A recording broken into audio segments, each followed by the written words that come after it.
Good afternoon and welcome to United Life Center for Spiritual Living right here in Oklahoma City, America. If you're driving down Route 66, stop by and see us.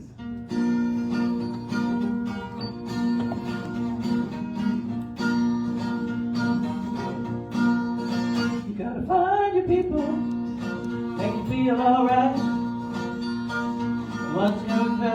Once you stay up with all last night. You gotta find your people, ones that make you feel whole. Don't wanna leave your side when you lose control. The ones that don't make you lose your soul. You gotta find your people, ones that get the joke, that understand what you're saying for a word is spoke. Gotta find your people, put the needle in the groove. When you're together, got nothing to prove. You're together, got nothing to lose. In a world full of strangers, you don't know who to trust.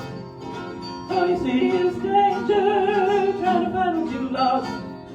Can't go it alone, everybody needs help. You gotta find your people, then you find yourself. You gotta find your people that'll call your bluff. Go right along when the road is rough. Gotta find your people, ones that make you feel equal. They'll pick you up and don't put you down. Help you find your way in the lost and found. In a world full of strangers, you don't know who to trust. You don't either see it's danger, trying to find what you lost. Can't go it alone, everybody needs help. Gotta find your people, then you find yourself. The ones that understand you, the ones that lend a hand to you, the ones that don't demand anything from you.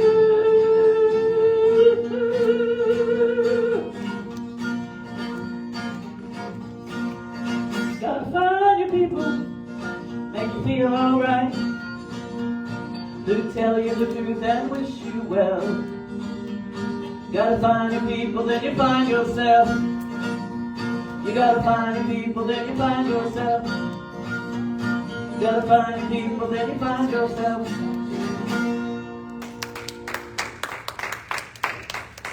Joan Ackley. Yay! Thank you, Joan. Me and the guitar sharing a mic today. Welcome, welcome. My name is Reverend Casey Taylor. Welcome to Spiritually Uncuffed. We meet here at Project 3810 North Tulsa every Sunday at 1 o'clock. Our sound bath is at 12:30. And this is a nice little rundown of what we got going on today. So sound bath started at 12:30. Joan Ackley welcomed us in with a opening song. And Joan, I love that you mentioned Route 66. I just took a massive drive down Route 66 over the course of the weekend, and I didn't even tell you that. So, beautiful, beautiful. Loving the alignment. So, had our sound bath, opening song. Next, we're going to go through our vision and mission. We'll be invited to speak our vision and mission together. Go through a prayer and meditation portion. I'm going to speak on our theme, Rolling in the Deep is the monthly theme, and the weekly theme is honoring our boundaries. And as we've got a intimate room, this mic is I feel it. Y'all can hear me. We will hear this in the recording when we play back. The theme is honor your boundaries, and this topic is something that I've been avoiding speaking about publicly in this context, and I believe that the reason we've got a light group today is I'm probably a little nervous talking about this, and so I think I need to be surrounded by people that I trust, that I'm comfortable with, as we dive into this experience of honoring our boundaries. Then we'll do our prayer and conscious giving, special music by Joan, announcements, and our closing song. So that's what's up. That's what we got going on. So, as I said, I invite you to join me in affirming our mission statement together. If it doesn't resonate with you, feel free to come talk to me about it, because As an organization, we are open at the top. That's the foundation of our philosophy, the science of mind, is that it isn't that we operate from this philosophy that was closed, that this book was written in 1920 and there's no other wisdom to be discovered, that the way that we operate as an organization is this recognition that despite our founders' texts from long ago, that it's important that we are open at the top. So if you have thoughts about our vision and mission statement, feel free to talk to me afterwards. So let's affirm this together, shall we? We are a loving, inclusive community, joyfully expressing spirit. We honor, celebrate, and support each individual's awakening to their spiritual magnificence. We empower each other to create happy, healthy, abundant lives. So that's who we are, what we do, and how we do it. I'm going to shout out to Tasha. You were anything less than beautiful. How could anyone ever tell you you were less than whole?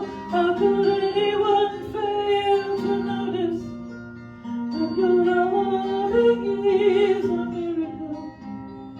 How deeply you're connected to my soul. You know this, sing along.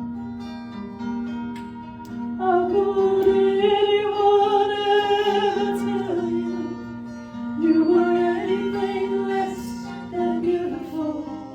How could anyone ever tell you you were less than whole? How could anyone fail to notice that your loving is a miracle? How deeply you're connected to my soul. How could anyone ever tell you you were anything less than beautiful? How could anyone ever tell you you were less than whole? How could anyone fail to notice that your loving is a miracle? How deeply you're connected to my soul. How deeply you're connected. How deeply you're connected. How deeply you're connected to my soul.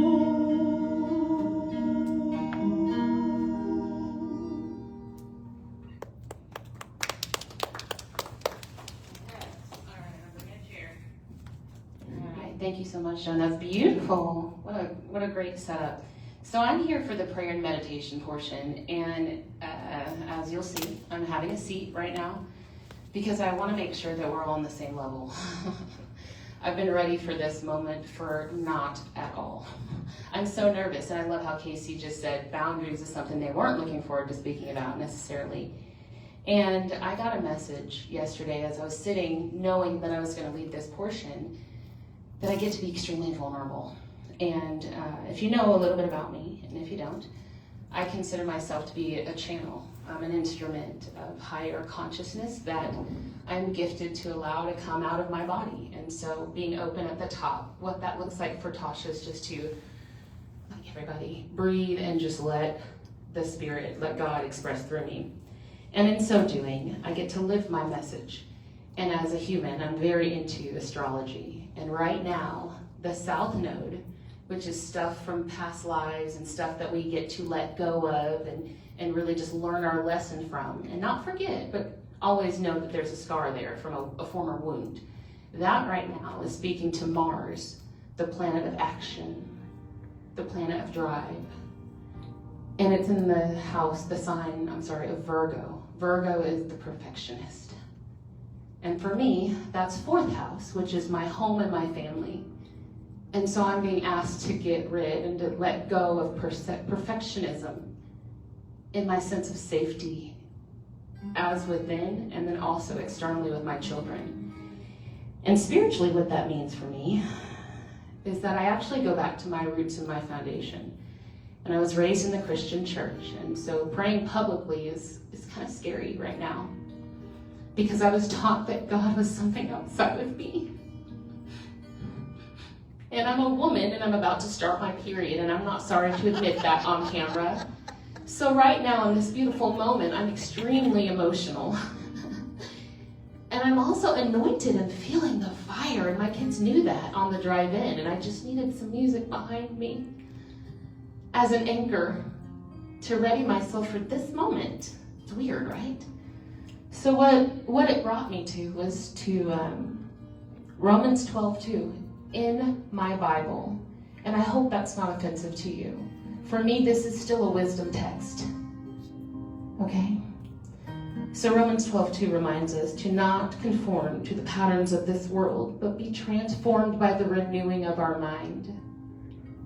So in light of letting go and releasing, I've been asked to release the paradigm of control of my spirituality and my prayers.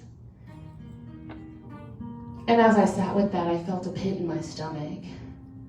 And I was asked to share a little bit more from this wisdom text called the Bible. And over here in Luke 11, this: when an evil spirit leaves a person, it goes into the desert searching for rest. And when it finds none, it says, I will return to the person from whom I came. So it returns and it finds that its former home is all swept and in order. Then the spirit finds 7 other spirits more evil than itself. And they all enter the person and live there. And so that person is worse off than before. So what do these spirits that leave and come back have to do with the renewing of our mind and the releasing of boundaries and maybe the upholding of boundaries? Do you see what's being woven in this moment? Do you feel? Because I do. Because I am. And so when we come back, we say really quickly, in His grace, God, Spirit, the divine, yes, has given us different gifts for doing different things well. So if God has given you the ability to prophesy, then prophesy. Speak out with as much faith as God has given you. And that's where I drop my book. And I drop my notes. And I lean into the experience of prayer collectively and meditation. And inviting everybody who can hear the sound of my voice and the strum of the guitar, taking a deep breath in and knowing that we hear this sound because of breath. And I know and I'm thankful that I am an instrument much like this guitar. And I'd like to invite you just to close your eyes if you feel so comfortable and imagine yourself as the instrument of beautiful sound. May you know that you are the muse that stimulates the musician. May you know that you are the instrument that produces the sound. May you know that you are the fingers that strum the strings that also are who you are. May you feel comfortable dancing with the lightness of who you are. Release what doesn't belong and allow a boundary to form naturally. And so sometimes boundaries are like the edges of the guitar that allow the energy that's inside to reverberate out, to soothe the atmosphere. May you know that you are worthy. May you know that you are worthy of protection from the inside out, that you already are safe. Or maybe you're like me and know that you are safe to be open at the top. And knowing that you can't do you wrong. So, dare I say, as long as you are in alignment with what you know to be true and holy and divine, that you can't make a misstep. And my prayer to you and for you and with you and as you is that may we release what holds us back. And maybe we fall forward into the life of our dreams because we planned this. We planned this long ago. And with that, I feel complete with this expression. And the way that Tasha likes to land her moments in prayer and her meditative moments is just to rest like a fallen flower petal with the expression of amen. But as we are in this world of conscious creatorship, I'd like to invite my friends that are here in the room with me to close this prayer by saying all that together. And so it is. And so it is. Thank you so much, John. Thank you. Well, today's about, no, I need that. I need that. I'm just going to go in circles. That's all I'm going to do. This one doesn't plug, my guitar doesn't plug in today, so I gotta double up. All right. So, as we're making our boundaries, just know that some boundaries are good, and sometimes we've got to let go of some of our boundaries. So this is called Walls. It was written by Pam Rose, Mary Ann Kennedy, and Randy Sharp, which I don't know who those are, but.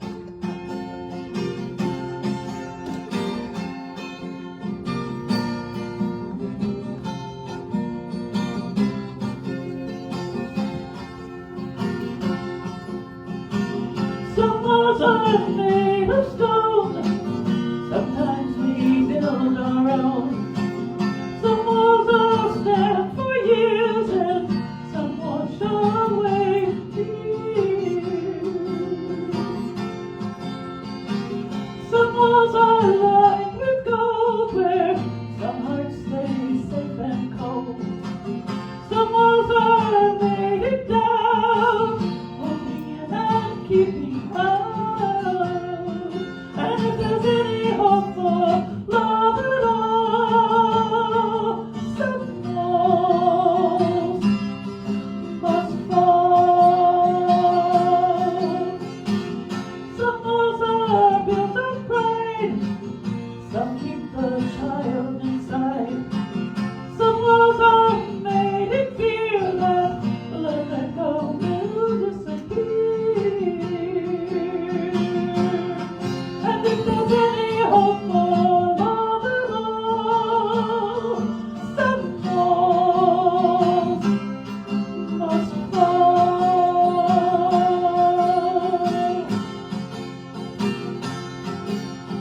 How will we ever know what might be found until we let those walls come tumbling down? And if there's any hope for love at all, some walls must fall. Some walls must fall. Some walls must fall.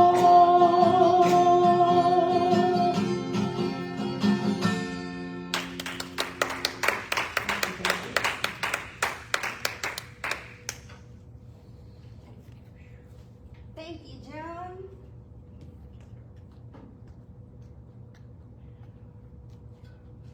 Get your microphone back. Take the microphone back. Here I am, promise y'all that we will talk about honor your boundaries. That is our theme of the week. And I'm going to start with an Ernest Holmes quote. The people who put the material, the Global Themes Team material together for this month is Reverend Chris Ashley and Louise Talon, who is a practitioner. They found this Ernest Holmes quote from the book Know Yourself, which is a book I have not read of his. I have not read every single Ernest Holmes book ever written. There are a lot, and I have not read them all. So this is one I didn't know the quote, didn't know the book.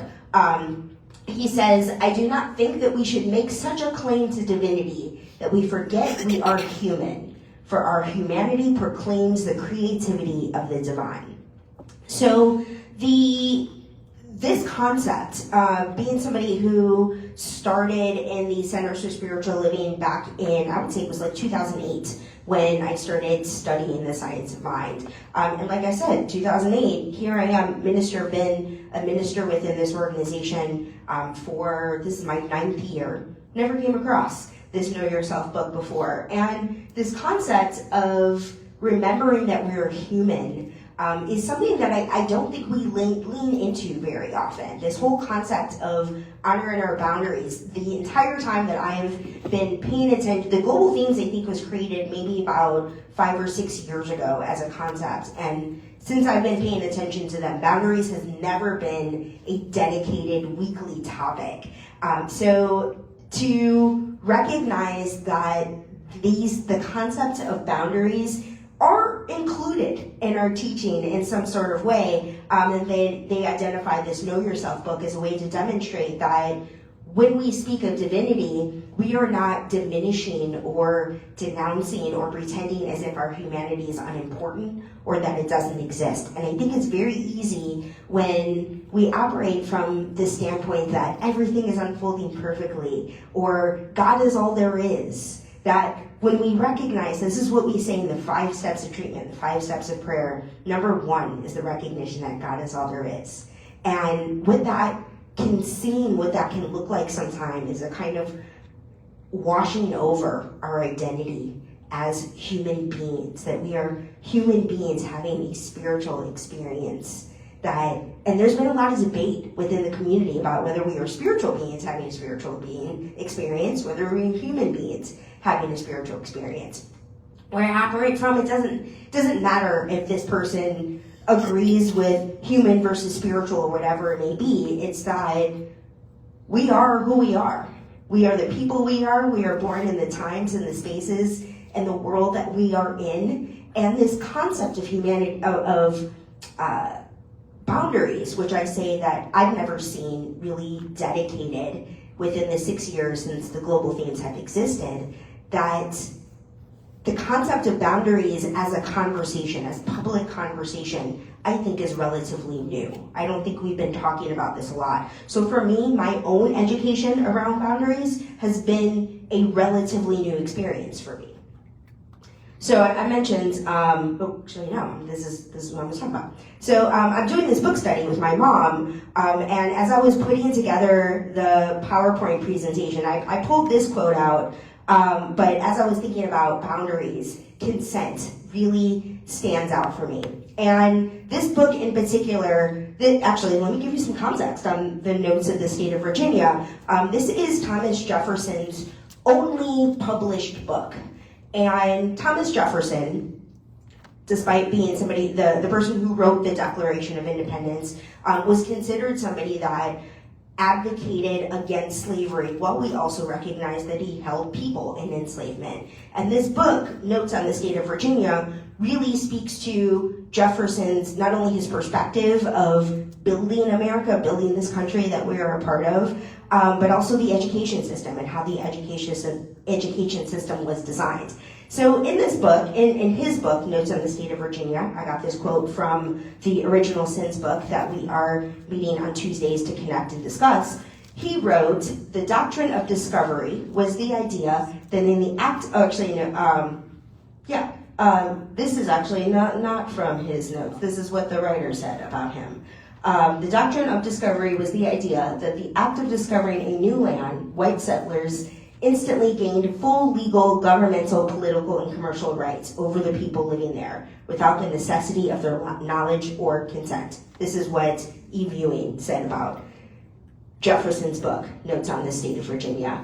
And it reminded me of this culture, that the shift that we're moving through, this cultural shift, when we recognize that our country was founded on these principles, that the people who already lived in this country had their humanity stripped of them, and that the founders of this country, the people who wrote the Declaration of Independence, that identified, that set up our education systems, operated from this place of robbing consent from people who were not white male landowners. So in the history of our country, in the 250 years as we're heading close to our 250th anniversary of WAVE being, we are grounded in this understanding that consent was irrelevant. And the whole concept of Columbus discovering America, our school systems teaching that Columbus discovered America, was founded in this idea of the doctrine of discovery, that the principles embedded in our school system is to teach us that Columbus discovered America. And now we're living in an environment where there's a push and pull against that, right? That there are some people who are saying, instead of Columbus Day, we're going to call this Indigenous Peoples Day. And we're going to honor the fact that there were people here before Columbus arrived, and this whole concept of the doctrine of discovery, which we didn't learn. Thomas Jefferson is who came up with this concept. We just learned that Columbus discovered America, period, at the end of the sentence. And we've evolved as a country to a place of recognizing that, Columbus did not discover America. And the ways that America was built on the backs of enslaved people, all races, is contributing to this push and pull that we have in our culture today, where there are people who are waving the Columbus flag, and there are people who are advocating for Indigenous people who have always been here and still are here. So this is what the slide I thought this was going to say. The Reverend Chris and Louise Callan, who put this material together, said, learning to set boundaries helps us manifest the inner life of the spirit, because boundaries help others know how we want to be treated and create a mental equivalent that says, I am valuable and worthy.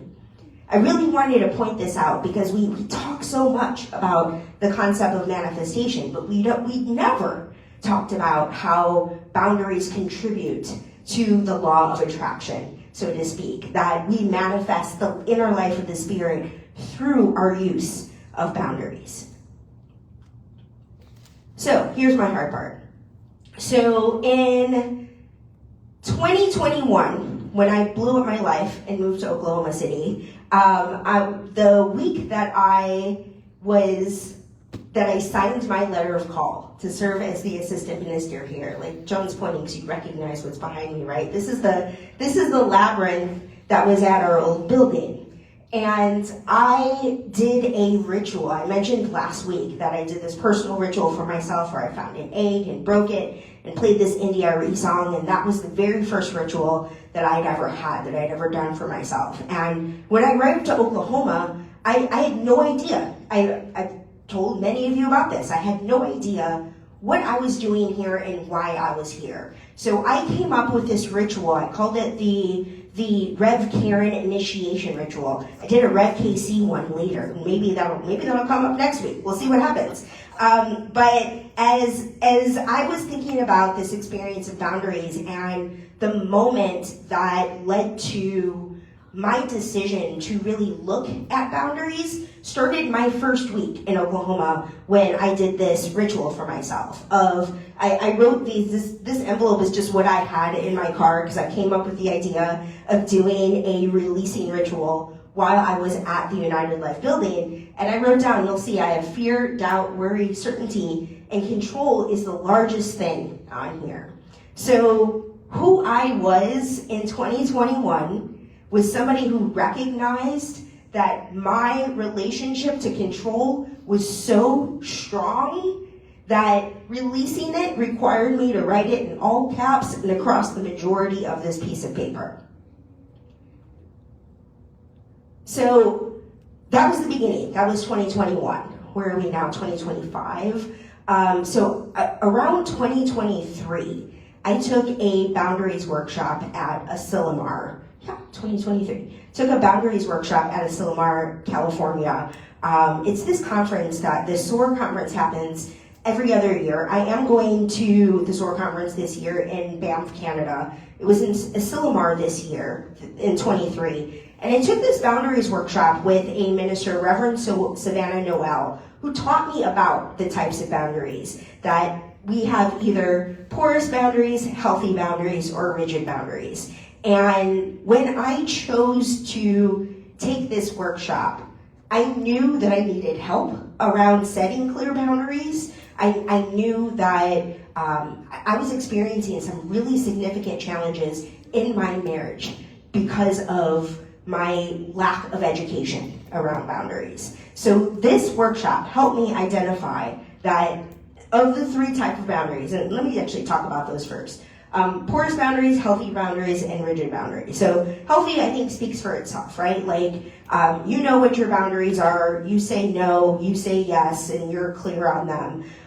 Rigid boundaries is everything is a no for you. And porous boundaries is you are changing your boundaries dependent on the wind. And that's what I had going on. I discovered in 2023 that I had really porous boundaries and that my porous boundaries were not serving me in any kind of way.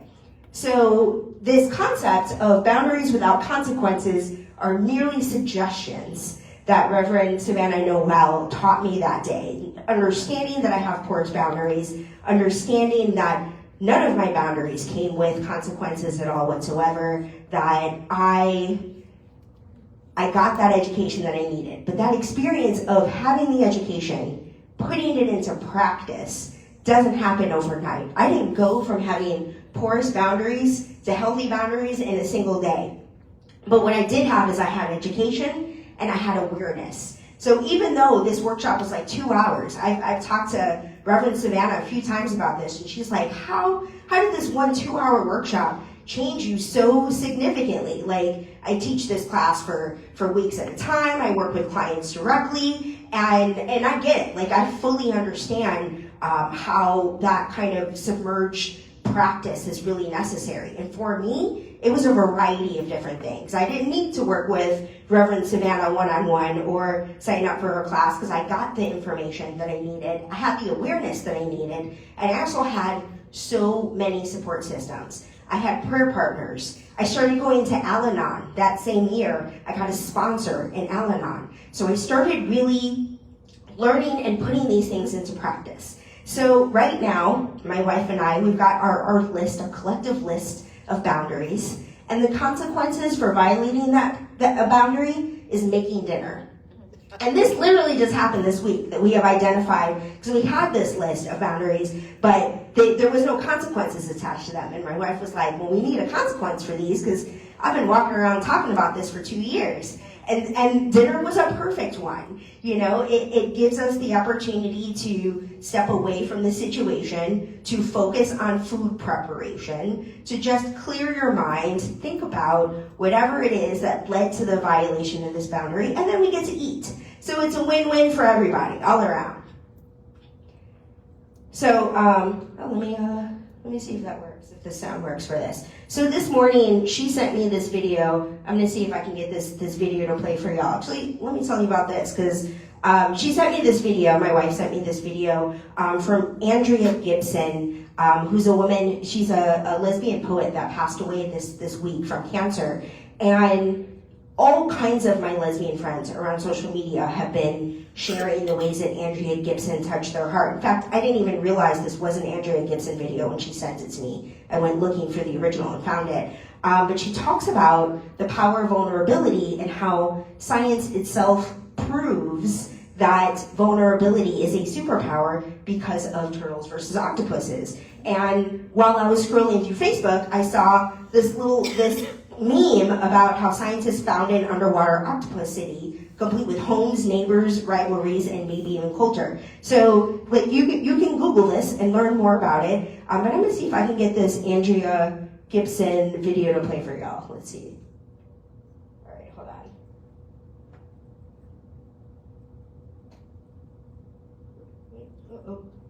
I found scientific proof that vulnerability could save the world, and here it is. Any species that has a protective shell evolves very slowly. Turtles, for example, have remained virtually the same since the beginning of turtle time, whereas the octopus, arguably the most evolved species on the planet, evolved at a lightning-quick pace because of its vulnerability. Because it was shellless, soft, and exposed, it was forced to develop superpowers to survive. When we humans are guarded, defensive, closed off, and shut down, we stop growing. But when we are soft, open, and vulnerable, we become stronger, wiser, and more compassionate people daily. There is no end point to how awesome we could get. as individuals and as a species if we kept our shells off. I trust nothing more than our vulnerability to save this world.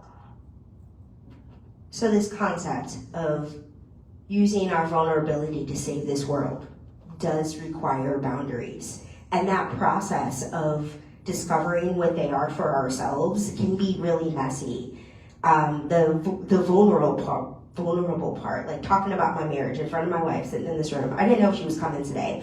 And a big part of that comes from our relationship to boundaries, that serving as senior minister of this organization meant that I needed to identify expectations that I was putting on her, that if I'm going to be here every Sunday, she needs to be here every Sunday, that we work to release those. So it's a day-by-day thing. Sunday morning, I have no clue whether she will be here or whether she won't. And as I got my stuff and was heading down the stairs, there she was with me, ready to go. And I did ask, I didn't say I was going to talk about this. I just said, hey, I'm going to talk about our marriage on Sunday. You good with that? And she was like, you can say whatever you want. And she gave me permission to talk about how she discovered, she was diagnosed with autism this week. And the journey of discovery, of recognizing that she's on the spectrum, living from that understanding and coming to terms with pursuing the diagnosis, getting the diagnosis, feeling those feelings around that diagnosis. So much me and my porous boundaries, her and her journey of self-discovery blew up in a way that was really, really messy last year. And I left. I moved out of the house and lived separately for 10, 11 months. And the moment arrived where it felt like over the course of the 10 months, we continued to do the work together. That the relationship didn't end, the marriage didn't end. We got really, really close. One day I called Mary Lee on a Saturday and I was like, hey, will you notarize these divorce papers for me right now? And Mary Lee got up and she did it. But when I gave my wife those papers, it was that moment of let's put these to the side. Let's continue to do the work that we're doing and make the decision. You know, if this isn't working out, we can make the decision to walk away. And I just moved back in the house about 2 weeks ago, same time that she's discovering that being diagnosed with autism at the very same time. She's also in the process of preparing for testing to consider a ADHD, which is autism/ADHD. So this is something, the whole concept, the diagnosis of ADHD, relatively new. The concepts of identifying what your boundaries are, whether they are porous, whether they are healthy, whether they are rigid, we may be super new in that whole experience. And I am incredibly grateful that this organization, the Centers for Spiritual Living, recognizes the value and the beauty of incorporating knowing your boundaries, communicating your boundaries to other people, and setting consequences for when those boundaries are violated. That we are getting exposed to this kind of education, in addition to the recognition that all of life is spiritual, that you can be somebody who believes that we are human beings having a spiritual experience, that you believe we're spiritual beings having a spiritual experience, that whatever you believe, you are welcome here. We are not here to tell you what to believe. We can teach you the philosophy. This is the science of mind. This is what Ernest Holmes says. We come together and we look at these philosophies, that somebody who is interested in astrology can come up and share what she knows, what she's learned about where we are with the houses and the planets and the moons and all of that, like are where they are.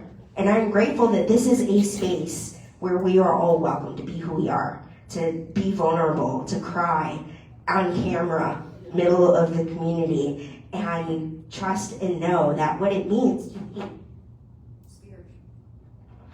Here we go. What it means to be spiritual beings or human beings having a spiritual/human experience, however it overlaps, whatever words we want to use to define what we're doing and how we're doing it. I'm grateful that we are doing it the way that we are doing it, from a place of open heart, open mind, and a recognition that vulnerability has the power to change the world forever. So with that, usually what I do is I'm like, let's pray out. What we're going to do now is we've been switching things up. So we're going to move right into our conscious giving practice.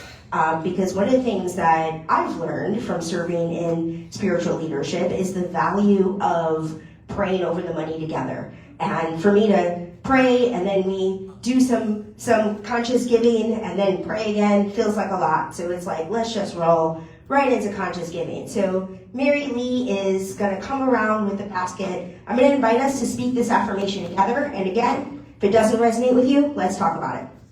All right, our conscious giving affirmation is, I live in abundance. I am filled with abundance. I give from abundance, and it transforms my life.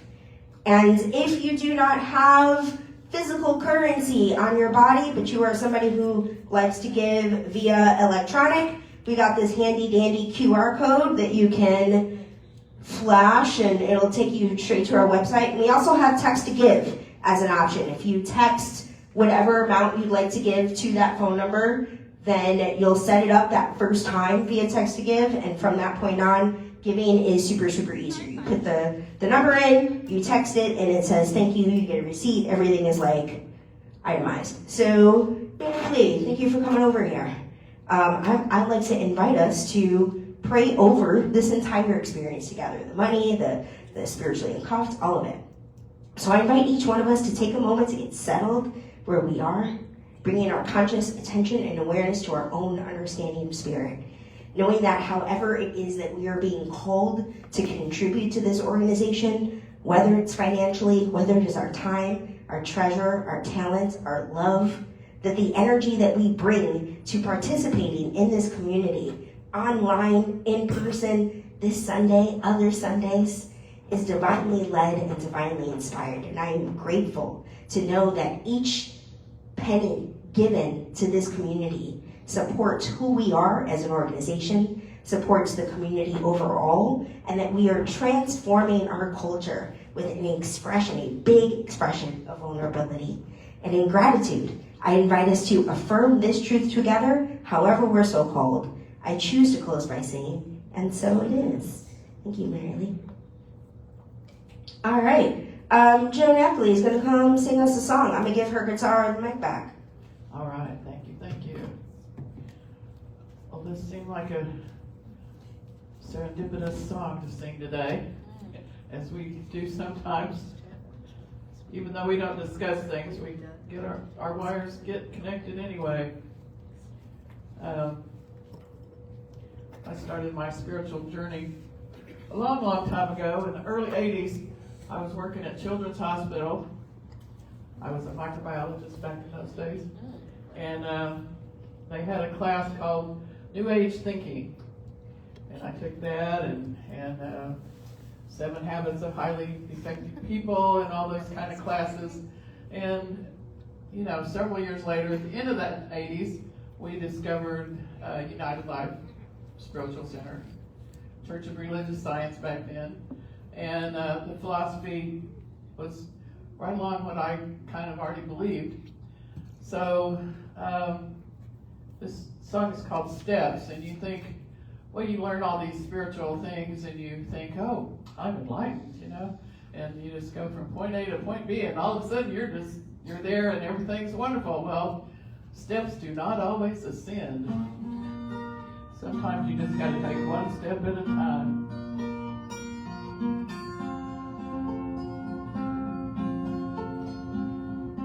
Sometimes I'm lost out in the night, afraid of things I cannot see. And though the rain has got me cold, there's still a fire in me. I follow spirit where it leads. I cannot always see the way. My journey takes me through the night as well as through the day. But when I've made it past the rocks to the shore, the wonder of the light can mean so much more. Steps do not always ascend. They go up and down around the bend. Sometimes I feel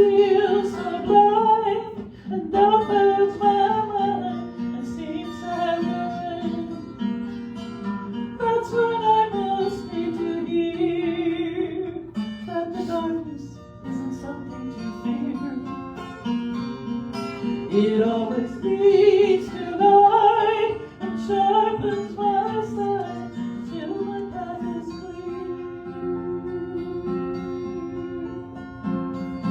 The God I know so well today will somehow seem to slip away. The faith I've held so strong and clear without warning disappears. But if I trust my source, I know that in the darkness I will grow. Spirit guides me to the door, I'm stronger than before. The universe will always put me ahead. The dark is sacred, I've got nothing to dread. Steps do not always ascend, they go up and down around the bend. Sometimes I feel so blind, and doubt clouds my mind, it seems to have no end.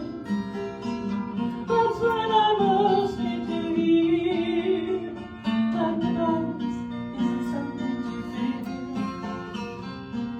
fear. It always leads to light and sharpens my sight till my path is clear. Within the mystery, I find my solid ground, sinking into nothingness. Let me be emptied by the dark. Let maybe that which lifts my heart. In the darkest steps I earn, steps do not always ascend. They go up and down around the bend. Sometimes I feel so blind, and doubt clouds my mind, and seems to have no end. That's what I most need to hear, that the darkness isn't to fear. If, though I may want to hide, I'll come out the other side. My path ahead is clear. My path is clear. My path is clear. My path is clear. My path is clear.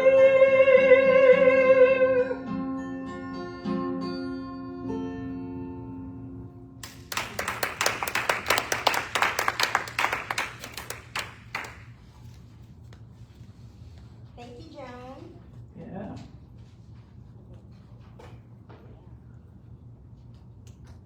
Oh, sorry. Alright, so I mentioned the book study that I'm doing with my mom, The Original Sins, Miseducation of the Black and Native Children and the Construction of American Racism. So that quote from earlier came out of this book. We've only gotten into the introduction, so it is not too late to join us on Tuesday. Chapter 1 and 2 is what we'll be talking about this week. And reading the book is not required, FYI. The What's Up and Why, the show with my cousin on the New Thought Media Network, airs on Thursdays at noon, and that's still going on. And this is a fun fact. I literally just found this out today. I got a text today that we generally have our monthly potluck on the first Sunday of every month. So it's coming up. And Conscious Collective OKC Metro, the Facebook group, said, hey, anybody want to do a potluck? I've been talking about getting the Conscious Collective people over here. This is actually how we found Tasha. A lot of people that come into our community come out of that group. So it's a great way for us to introduce ourselves to them, especially since it happens right after Spiritually Uncuffed. So I just got a text like literally at 12:15 that said, let's do this in August from the organizer of that Facebook group. So our next potluck will be the Conscious Collective community. So feel free, of course, to bring a dish, but also it would give you an opportunity to get to know some of these people in person if you've never met them, or and it'll definitely be the case for me. There are a lot of people that I know from this Facebook group only through online, have never met in person. So it gives us, our communities, an opportunity to connect and collaborate. And the virtual group for Making Peace with Your Inner Talker is coming up on Tuesday, starts on August 12th. I was like, this whole question of vulnerability and listening to your intuition, where that note that I wrote, the one that I burned up, that had the qualities that I was releasing, at the time that I wrote those down, this book right here, at the time, was called Best Day Ever. That's what it was at the time. And I realized through my own spiritual self-realization journey that this is really what I needed. Living each day is the best day ever was all fine and good, but that inner critic was going off like nothing else. And even still, as we had a really small group for our last live run, and going virtually, I was like, do I want to do this? But this Sunday, I'm leading a workshop on this topic at Les Camp, which is going to be here in Oklahoma City. I'm going to Banff, and I'll be talking about this at Banff. And so I just wanted to give an opportunity to create a virtual space for people who either are learning about us for the first time, like the people coming to that potluck, people who do not live in Oklahoma at all, gives us an opportunity to connect. That book study that we have has people from all over the country, so it's a great way to just get to know people from all over the country. So we'll be starting this virtually on Tuesdays at 2 p.m. starting on August 12th. And I think that might be the last thing I have up here. Oh no, Witch Fest. Got this in a text. So our Witch Fest, the Witch Fest volunteer team has been doing their thing, and so this was in the text. They came up with these visuals for Witch Fest, which is occurring right here in this space on October 18th, Saturday, October 18th. And I especially love this concept of whether you stir the cauldron or sit with the silence, you are welcome here. We are some sit with the silence people. Larry mentioned earlier, I hear a lot of breathing going on here, a lot of talk about breath. The Science of Mind, we do a lot of breathing and a lot of talking about breath, a lot of sitting in the silence. And this event is designed for us to serve as a safe space for spiritual traditions within Oklahoma City metro area that are often, they are not welcome. In fact, somebody who's on the group that was very involved served on the board of a New Thought organization in the city and walked away from that because of the lack of respect and reverence for their spiritual traditions and their understanding. So we're really serving as a representation of people who demonstrate their spirituality in ways that are considered alternative. We are definitely one of those people considered alternative in Oklahoma City. It's a way for us to celebrate, get to know each other, and engage in spiritual rituals and firelight music together. And that is the last announcement that I've got going on. We've got a lot happening, and we'll have more info about that next week probably. But now it's time for us to sing this song together. This song has been playing in my head all week, so I'm so glad we're singing it. How could anyone tell you were anything less than beautiful? How could anyone ever tell you were less than whole? How could anyone fail to notice that your loving is a miracle? How deeply you're connected, how deeply you're connected, how deeply you're connected to my